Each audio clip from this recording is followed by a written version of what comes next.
이 권이라는 말은 영어로는 서브라는 말이에요. 서브, C-U-B. 그러니까 우리가 서브웨이 그러면 지하철을 서브웨이 그래요. 큰 길 말고 밑에 길. 그와 마찬가지로 이 권이라는 말은 실보다도 한층 아래를, 한 단계 아래를 권이라 그런다.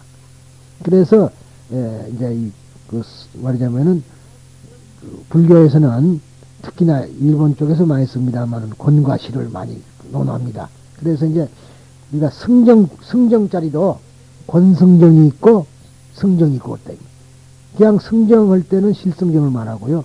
그 밑에 사람을 권승정이라 합니다. 권자를 붙이고 있죠. 그렇지만은 실대승교에 들어가기 위한 방편 수단으로 설해진 것이다. 권대승은 라고 말한다.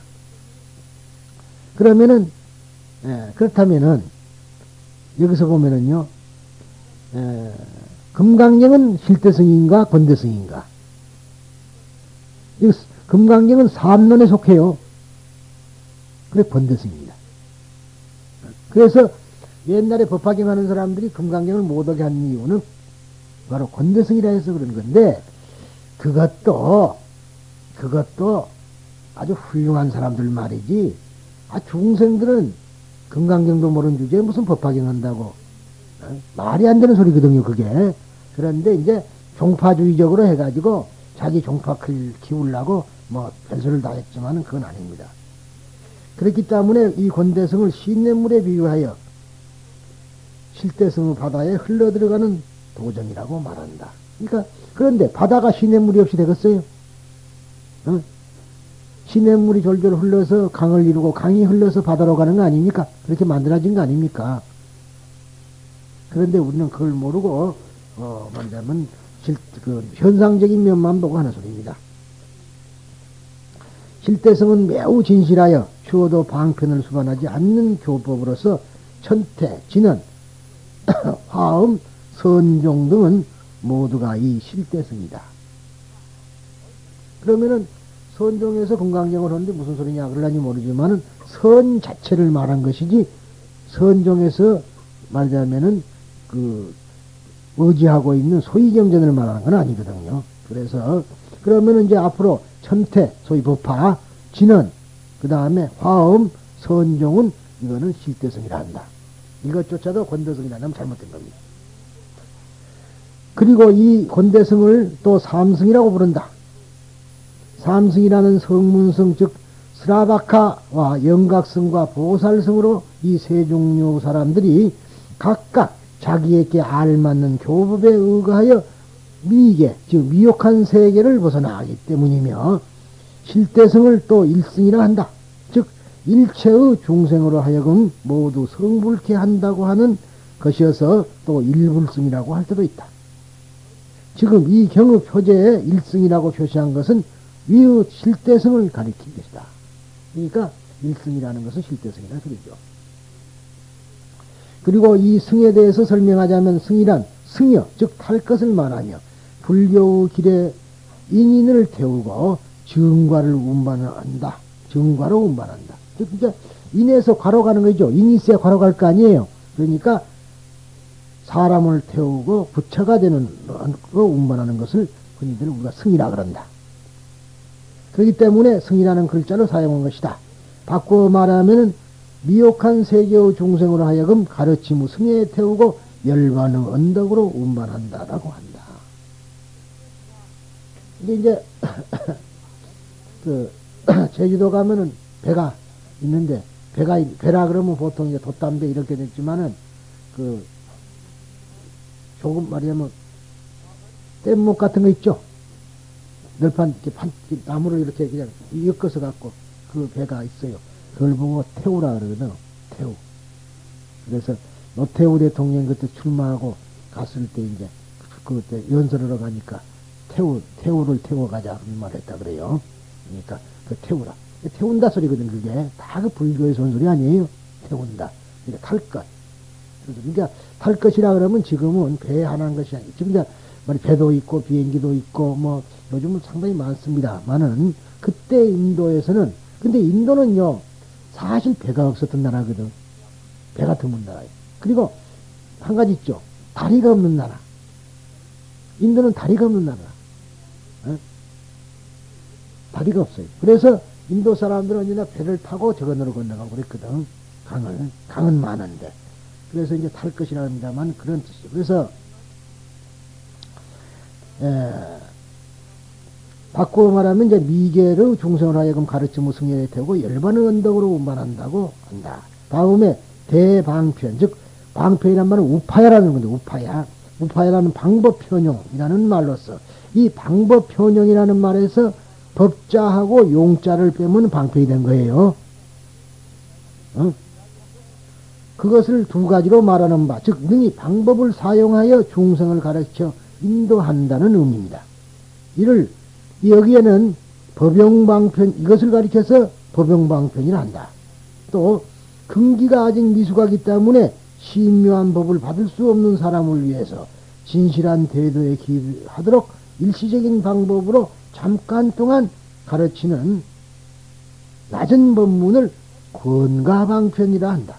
그러니까 법용방편과 권가방편의 방편은 두 가지가 있다 소리입니다. 이 글자의 뜻을 살피면은 방은 정직하다는 것을 말합니다. 방. 그리고 편은 자기를 버리고 일체 중생을 연민하여 자기의 이익을 꾀하지 않은 마음을 편이라 한다. 그랬어요. 응? 방이라는 말은 정직하다, 바르다 소리다. 그리고 편이라는 것은 편리하다는 소리지만 사실은 그것이 아니고 더 깊이 가자면은 자기를 버리고 일체 중생을 연민하여 불쌍히 여겨서 자기의 이익을 꾀하지 않는다는 것이 편이다. 그러니까 우리 불교에서 꼭 잊어버려서는 안 되는 것이 모든 기도도 자기를 버리고 일체 중생을 말하자면은 연민해서 하는 기도야만이 진실한 기도라고 자꾸 그러죠. 그것을 우리가 꼭 이해. 그래서 이제 또 어떤 때는 번역할 때 제가 그런 걸 많이 썼어요. 결국은 바라는 마음 품지 말고, 그렇죠? 이게 바라는 마음 품지 마라 그러니까 성불한다는 것조차도 하지 마라 그런 말이 아니라 어떠한 자기의 사소한 이익을 품지 말아라 그런 얘기라. 그렇겠어요. 지금도 이거는 우리가 절대적인 진리입니다. 지금 요즘 또 한보 사건이 나서 더 난리인데 자기의 지금 그 문제가 있거든요. 이제 뭐 검찰에서도 지금 문제가 생기는 게 뭔 거니 자기가 어떠한 뇌물을 받지 않고 한 것도 죄냐 지금 그런 거거든요. 이제 그러나 결국은 뭔 거니 자기가 직권남용을 해가지고 그 사람으로 하여금 위험을 느끼게 해서 대출을 하게 했다면 그거는 죄다. 지금 그렇게 되거든요. 그래서 사실 이제 말하자면 그 한희연 씨나 이석재 씨가 이번에 다시 걸려 들어가게 된 동기가 크게 있다. 근데 사실은 자기의 이익을 전혀 바라지 않고 모든 사람을 이익을 위해서 그런 일을 했다면 죄가 되겠어요? 안 되죠. 그러니까 우리가 그걸 알아야 돼. 그런데 우리들은 항시 자기의 조그만한 이익을 위해서 사니까 힘이 말하자면은 개미 쳇바퀴 되듯이 고에서 고를 벗어나지를 못하는 것이다 하는 얘기입니다. 최후 방광이란 바이프리아란 편사를 떠난다든가 혹은 참으로 이해하여 한쪽으로 치우치지 않는 것을 방이라 한다. 그러니까 방은 아까 말은 바르다는 얘기도 지만 이 바르다는 것은 뭐냐 하면은 편협되고 삿되는 것을 떠났다 이 말이야. 그리고 한쪽으로 치우치지 않는다. 그래서 이 한쪽으로 치우치지 않는다는 말을 여러 가지로도 이야기합니다마는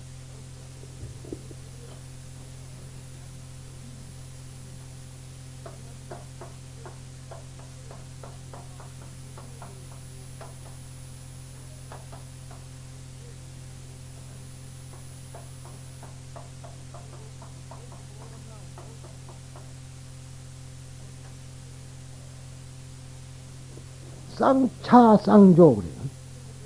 양 두 개를 쌍이랑은 두 개를 말이죠. 쌍 짝을 짓는 거. 이게 양쪽을 다 가리면 이 가리를 쳤다요. 가리를 쳤다. 차일 친다 그러죠. 햇빛 안 들어오게 차일 치는 거 있죠. 햇빛 그 가리를 쳤다. 양쪽을 다 가리면은 양쪽을 다 비친다. 이런 논리다. 한쪽으로 치우치지 않는다. 쌍차 쌍조입니다. 이것이 이제 그런 논리인데, 결국은, 우리가 중도 그러면은, 흔히들 말하면 중도 그러면 중도파 그러면 이것도 아니고 저것도 아닌 걸 중도파라 그러기도 하고 그럽니다만은 중도라 그러면 불교에서 중도하고 유교에서 말하는 중용하고는 다르다. 중용이라는 것은 어디와 어디 사이의 중간이라 소리예요. 어? 그러니까 똑 가운데를 말한 거 아닙니다. 중용이라는 것은 똑 가운데가 될 수가 없어. 요쪽이 무겁고 요쪽이 가벼우면 요만여가 되겠죠? 중간이. 그러죠? 아니, 요쪽이 무겁고 요쪽이 가벼우면 요만큼 돼야지 반드시 쓰겠죠? 요쪽이 무겁고 요쪽이 가벼우면 요쯤이 간다 이 말이야. 중간이. 여담 같습니다만은 한강을 가운데 두고 다른 데는 나라도 그럽니다. 그런데 그게 쉽게 말하면 우리나라에, 우리 서울에 한강을 가운데 두고 말하자면 용산구하고 지금은 동작구가 갈라져요. 그러죠? 그럼 어디를 기준으로 해야 돼요? 어디를? 어? 여러분들 어떻게 생각해요? 어디를 기준으로 할 것 같아요? 용산구하고 노량진하고, 그러니까 동작구 노량진하고 용산구하고를 어디를 갈라서 경계선을 삼느냐? 다른 거 아닙니다. 한강의 제일 깊은 데를 경계하는 거예요. 깊은 쪽은. 그러니까 지금은 물이 철렁철렁합니다만은 옛날에는 중지도 저쪽으로만 물이 있었죠. 한강 중지도. 지금은 이제 저쪽에다가 수중보를 막아가지고 배가 다니게 하기 위해서 지금 물이 찰랑찰랑하지만 수중보를 지금도 없애버리면은 이쪽은 완전히 비가 많이 와가지고 홍수질 때 아니고는 물이 안 찬다 이 말이야. 이 깊은 곳을 이제 중심을 잡는데 그렇게 잡습니다. 그런 것을 말하자면 중용이라 그래. 중용.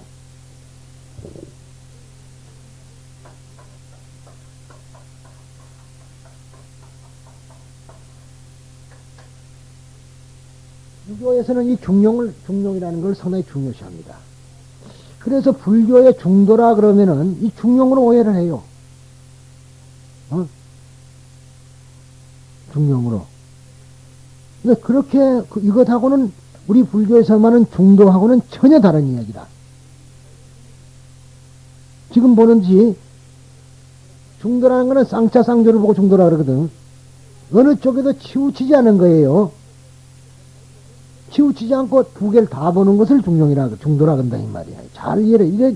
이것이 나중에 이제, 우리가, 나중에 아니라 여러분들이 그동안에 배웠지만은, 삼제의 법칙이라고 있죠. 삼제. 과제, 공제, 중제. 바로 그런 소리거든. 그러니까, 공에도 치우치지 않고, 가에도 치우치지 않고, 공과 가를 다 같이 보는 것을 중제라 그런다, 이 말이야. 어?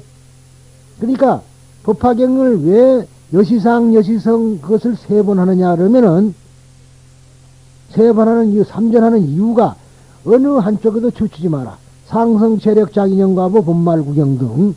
그러죠? 이걸 세 번 하는 거는 이쪽으로도 치우치지 말고 이쪽으로도 치우치지 말고 중간을 말하자면 그 두 개를 다 섞어서 해라 해갔기 때문에 세 번을 하는 삼전하는 법칙이 있단 말이에요. 그와 마찬가지로 이 쌍차쌍조라는 말하자면 것은 중도인데 양쪽에 치우치지 말아라. 한쪽에 치우치지 말라는 거야. 현상이 좋다고 현상에만 치우치지 말고 공이 좋다고 해서 공에만 치우쳐서는 안 된다. 공과 가가 같이 존재. 그러니까 가를 통해서 공을 보는 것이어야 된다. 가를 인정해야 된다 소리예요.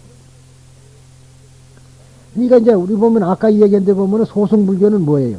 가는 필요 없는 거니까 몸을 무시해버렸죠.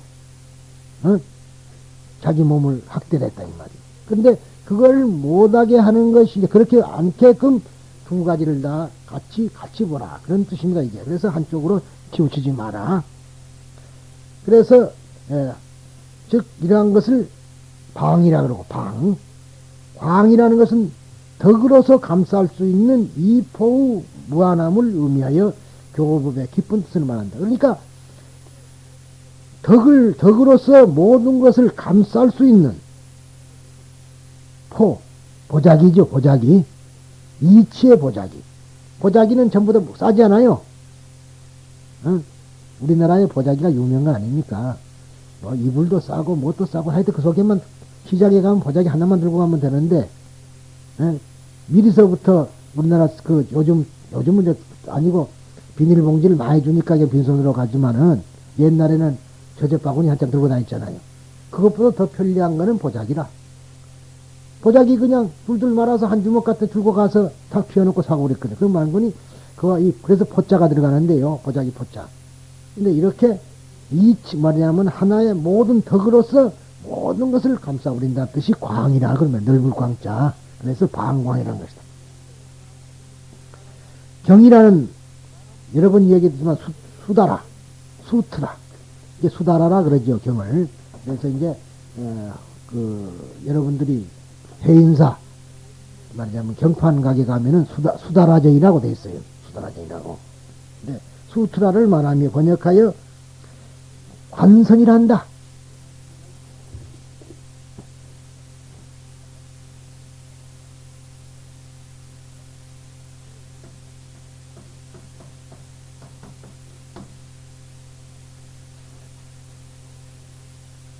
이 관이라는 말은 꿰뚫는다 소리다. 꿰뚫는다. 그러니까 말하자면은 일관된다. 하나로 꿰뚫어졌다. 그런 소리거든요. 관통한다. 총알이 관통했다 그러죠? 꿰뚫었다 이 말이야. 꿰뚫어 통해버렸다. 그러니까 관선이라 뭐냐면 선으로 꿰었다 소리예요 이게.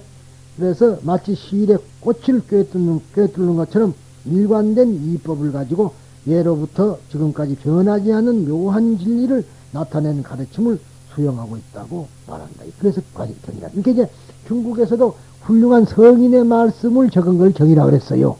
그래서 이와 똑같은 뜻입니다. 그래서 이제 경이라 했는데, 그런데 이 표제의 승만이란 당체이며 사자후란 비유를 든 것이고, 이게 말이냐면은 가장 몸체자죠. 우리 가장 바탕이 되는 것이고, 사자후라는 말은 그 사자에 비유한 말이고, 일승대방편 방광인이란 그 소설의 법이, 즉 설하는 법을 말한 것이다. 이를 바꾸어 말하면 승만 부인이 우주 대도는 둘이 아니라 하나이다.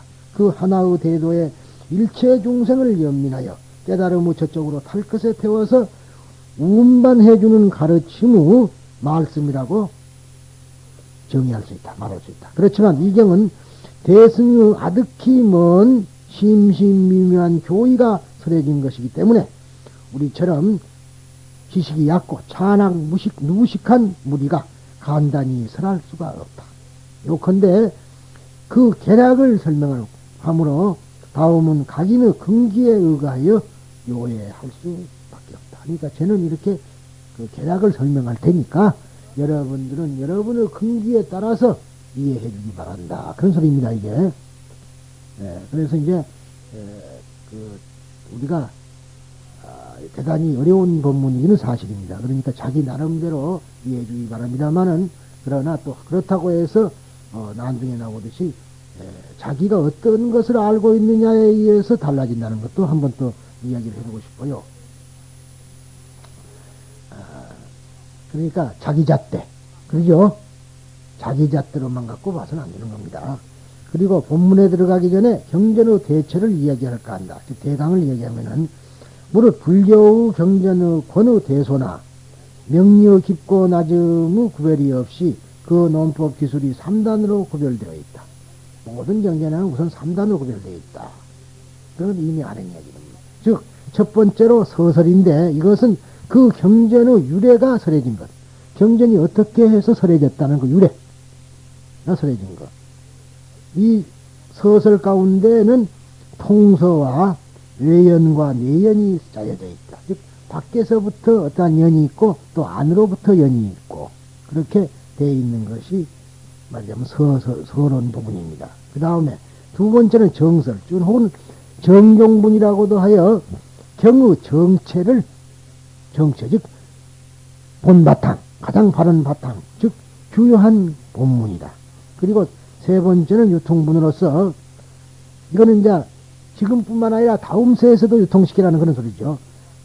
결론이라고 하는데 그 경이 설해진 이유를 현재뿐만 아니라 후세까지 전하라 하는 의미로서 쓰여진 것이 있다. 이 세 가지 부분이. 이게 모든 경전은 서설하고 정종분하고 유통분이 세 가지가 있다. 서분, 언일은 서분, 정종분, 유통분이라고 합니다. 이건 팔만대장경은 어느 분이나 다 그래요. 끝으로 이 불교 경전을 해석함에 있어서 글자의 뜻이나 이유로는 매우 그에 어려운 것이므로 아무튼 신앙이 그 첫째이다. 신앙의 힘을 가지고서 이 경의 이치를 설한다고 하기 때문에 그쯤에서 이해해 주기 바랍니다.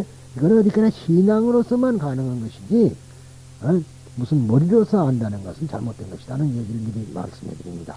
그러면은 제1장 부처님의 진실한 공덕, 즉 열의 진실 말하자면은 진실이 공덕장입니다만 이것은 원래 이런 장이 있는 건 아닙니다.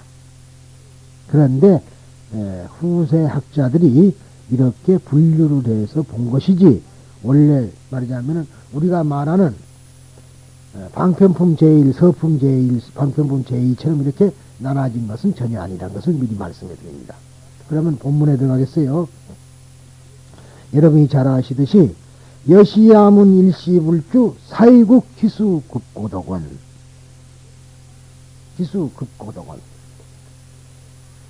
이와 같이 나 아난따는 부처님으로부터 이렇게 들었다. 한때 부처님께서는 슈라바스티 즉 사이국이에요. 슈라바스티 사이국입니다. 제타 태자와 급고독 장자가 기증한 기원정사에 머물고 계셨다. 이 말은 근데요. 이제 이거 원이름은 제타바나 아나타 핀다다 사야 아라마입니다. 이것이. 그런데 이렇게 복잡한 글인데 이걸 그냥 우리가 기원정사라도 하고 그럽니다. 이제 기원정사라는 이유를 이제 좀 설명을 해드릴게요. 지금 이 부분을 통서라 그럽니다. 통서. 아까 말했죠. 통서가 있고 통서에는 외연과 내연이 있다 분명히 했으니까 이것을 한번 더 짚고 넘어가기 바랍니다. 여시야문 이 네 글자는 어떤 경우에도 모두에 있는 부로서 경전은 어떠한 경우에도 있습니다만은 단 하나 지금 우리가 사용하는 반야심경에는 거의 없죠. 그런데 삼장법사도 이제 그 신삼장법사라고 할 수 있는 현장법사는 이렇게 번역을 했지만은 소위 이 구마라지바라는 그 옛날 그 유명한 그분이 반야심경을 번역한 것 보면은 여시야문이 있습니다. 거기는 간단히 줄여버리려고 해서 그걸 뺐던 거예요. 근데 어느 데 있는데 이 말은 여러분이 아시다시피 아난타 존자가 칠엽굴에서 결집할 때 왕사성 칠엽굴이라는 데서 이 경전을 결집할 때 나는 이렇게 들었다는 전하는 바가 틀리지 않음을 밝혀서 때와 장소를 나타낸 것이다. 그러니까 내가 틀림없이 이와 같이 들었다. 그러니까 이거는 상당히 중요한 이야기예요. 왜냐하면은 들은 사람의 말음이 지금 속에 들어있죠. 이게 아난따가 녹음기는 아닙니다. 지금 여기에. 그러니까 우리가 한 번 더 생각해 볼 필요가 있는 것이 들은 사람의 의견도 여기에 들어있다는 것을 분명히 밝혀두고 싶어야 해요. 즉, 이 일시라고 하는 때에 대해서 예로부터 여러 가지로 의논되어 왔으나 석존께서는 법고경을 설하신 때라고 한다. 석존이 나무 아래서 설법을 하고 있자 이곳저곳에서 청문자가 모여왔다. 어느 때 프라세나짓 왕이 청문 아래 오는데 그 호위병이 위를 바르게 하고 북을 치며 행군을 해왔다. 석존께서는 그 북소리에 귀를 기울이면서 곁에 있던 아난타 존재에게 저것은 무슨 소리냐 하고 일부러 물었으므로 아난타는 북소리입니다 하고 대답했다. 그러자 석존께서는 곧바로 그 자리에서 왕은 생사의 북을 치며 나는 법왕인 까닭에 법고를 친다. 여러분이 법고 있죠? 법고를 왜 치느냐라면은 이거는 생사를 위해서 치는 것이 아니라 어디까지나 해탈의 진리를 위해서 치는 것이다. 이 법고. 그래서 이제 북이 있는데 대부분 절에는 북이 있습니다. 그런데 이제 우리도 북이 갖춰야 될 겁니다만은 우리 법화종의 북은 또 그런 것이 일본 북이네. 일본 북. 일본 북과 뭐 한국 북이 따로 있냐 그러면 그렇잖아요. 북이 달라. 우리나라는 북을 큰 높이 달아놓고 치고 있고, 그리고 이제 일본 북은 그것이 이제 행군 북이야 주로 전쟁터에 나가는 북. 어? 그래서 이제 그 북 치는 것이 틀리잖아요. 여러분들 참고로 말씀하자면은 그 법화종에서 치는 북은 그것이 이제 진군북이라. 스쿠스쿠 돈돈 스쿠 돈돈 그렇게 치죠. 그걸. 그것도 치는 법이 틀려. 근데 우리 이제 이 죄로 치는 북은 그래 안 친단 말이죠. 춤치는 식으로 치고. 이 사람들은 그렇게 해가지고 이게 이제 그럽니다. 이것도 여담을 하나 할까요? 일본에 이제 그 마지막에 일련대사가 돌아가시기는 일본 동경에서 돌아가셨는데 그 오랫동안 이제 마지막에 계신 데가 이제 미노부산이라 그래가지고 신년산이라고 해요. 미노부산. 그 미노부산에 계셨는데 그 이제 성지라 그래가지고 일련종 사람들이 거기를 올라갑니다. 올라가는 데는 상당히 길이 험하고 높아요. 그런데 앞에 쓴 사람이 북을 질르고 이제 북을 치고 간다고. 그러면서 일본말로 남노호랭제교원 그러고 가면은 산에 올라가도록까지 숨 차질 않아. 박자를 맞춰 가니까. 앞에 치는 사람이 그렇게 간다고. 그래서 올라가는 거예요. 그래서 상당한 이걸 행군적인 그런 의미를 가지고 있고, 또 일본, 근데 좋은 것이 뭔거니? 사실은요, 북을 친다 그러면 우리의 마음을 들뜨게 하는 거죠. 다다다다다 치면은. 그런 그 뜻이 있어서 내 마음 속에 있는 것을 불러일으킨다, 환기시킨다.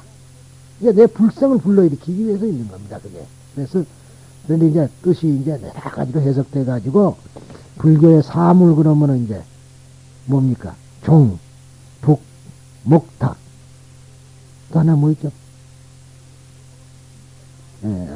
징. 그런데 이제 우리가 요령이죠. 요즘은 요령합니다. 그러니까 그게 왜냐, 그런 그 사물인데, 원래는 종은 뭘 외치죠?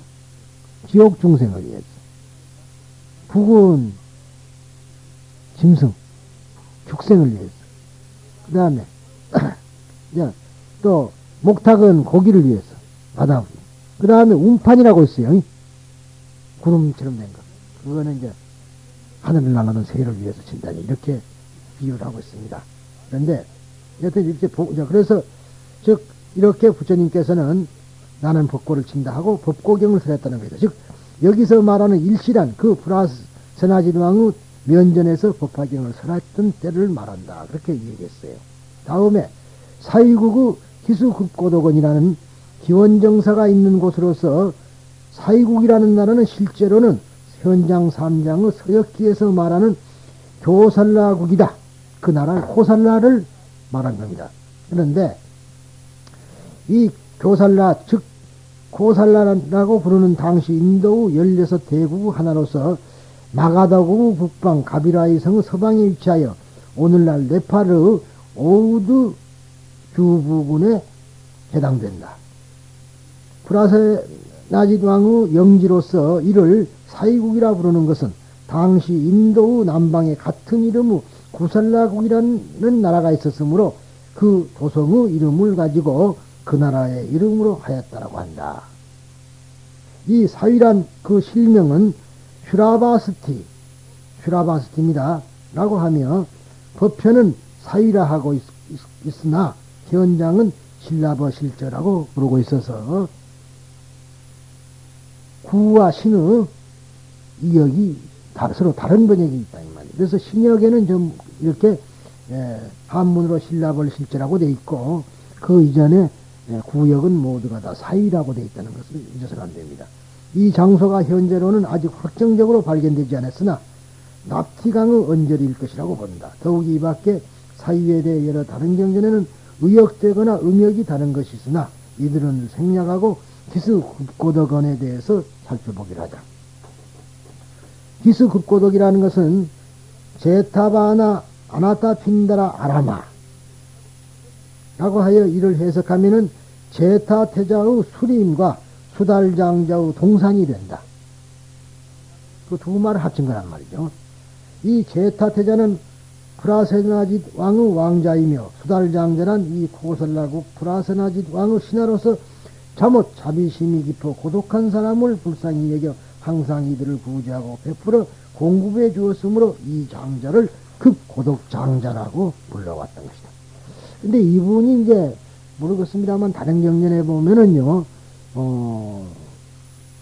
수부티 있죠. 수보리 전자의 삼촌이 된다 이런 말도 있습니다.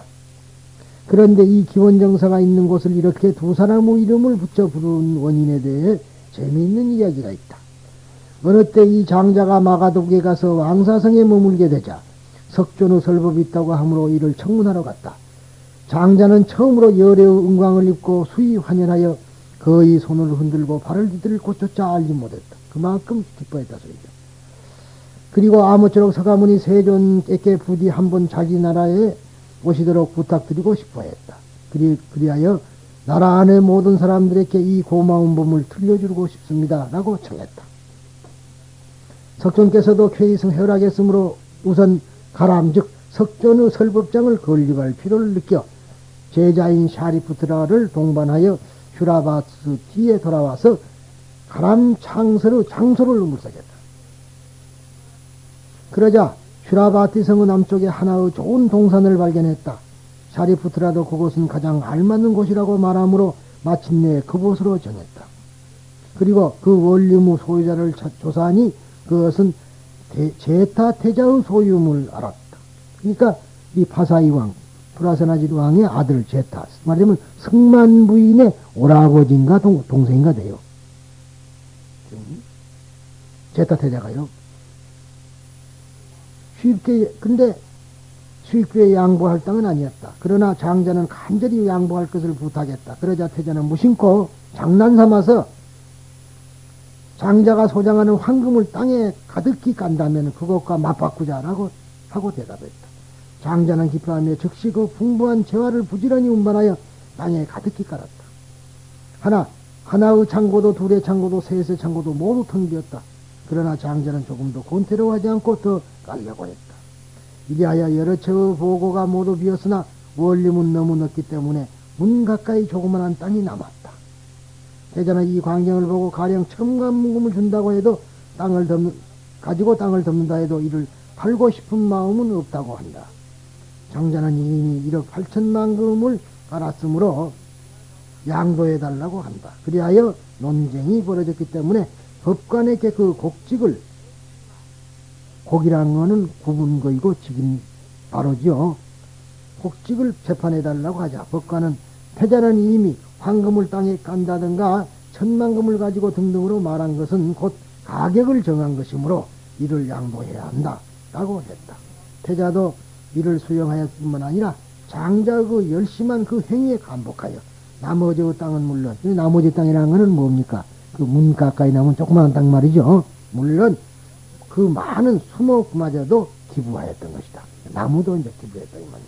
이로써 장자는 매우 기뻐하여 그 땅에 16의 큰 원을 건립하고 그 하나하나의 원마다 16의 방이 있었다고 한다. 그로부터 후에 점차로 중축하여 불탑이 12, 72의 강당, 3600의 방사가 있었으며 500의 누각이 있었다고 한다. 참 크죠? 장려하겠죠. 혹은 석존을 위해서 석굴을 만들어 별도의 방이 무려 1200이 곳이나 되었다고 하지만은 지금은 그 흔적을 찾을 수 없다.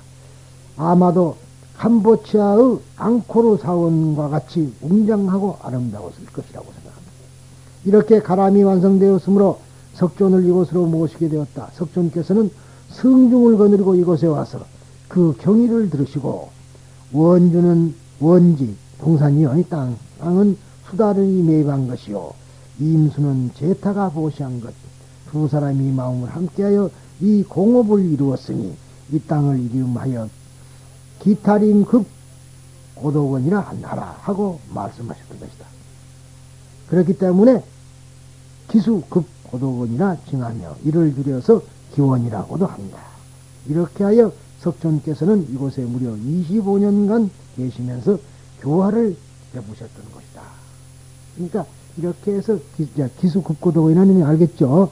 기수태자는 나무를 기부하고 말하자면 급고도원 즉 그 수달태 장자는 땅을 사고 그래서 두 사람의 이름이 합해진 것이다.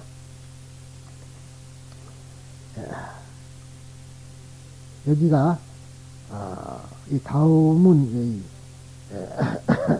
다음 시간으로 미룰까 합니다. 왜냐 그러면은 또 이걸 하게 되면은 너무 길고 또 인쇄도 다 됐죠. 여기까지죠. 그래서 오늘 이 대충 설명을 지난 시간도 했고 이제 오늘 또 했습니다만은 승만경 이제 그 서문을 대충 좀 설명하고 있습니다. 그러니까 여러분들께서는 이 승만경의 이제 본이름 승만사자후 일승대방편 방등경 한번 해보실래요? 승만사자후 일승대방편 방광경 이것을 줄여서 승만경이란다. 이것만 아셔도 대단한 거죠. 있잖아요. 승만경 그러면 승만경이라고. 그러니까 화엄경도 대방광불 화엄경이에요. 대방광경, 대방광. 아까 방광 배웠죠? 대방광. 그러니까 대방광불 불 화엄경. 그것을 줄여서 화엄경. 또 승만경도 그렇게 다르다는 것을 우리가 아시고. 그러니까 이제 관무량수경도 줄여서 관경 그런다 그랬잖아요. 이제 앞으로 관경 그러면은 관무량수경으로 이제 알아들으셔야 될 겁니다. 아무튼 오늘 첫 시간이고 그러니까 여러분께서는 잘 들으시고 이것도 여러분들 이제 들으시고 또 그 뭡니까 테이프가 계속 나갈 테니까 여러분들께서는 잘 보관하시길 바라고요. 또 아까 말씀드리듯이 꼭 지난 관경 이것을 해서 다음 시간 날까지 종이다 써오세요. 말하자면 자기가 몇 페이지서부터 몇 페이지가 없고 또는 테이프가 무엇이 없다는 거 그래가지고 오셔가지고 여기서 주시면은 제가 즉석에서 해드리든가 그렇지 않으면 다음 날 해드리더라도 경고 해드리겠어요. 그래서 이제 한 권으로 맞춰가지고 이런 걸 하나 사셔가지고 딱 쳐주시면 돼요. 아셨죠? 이상입니다.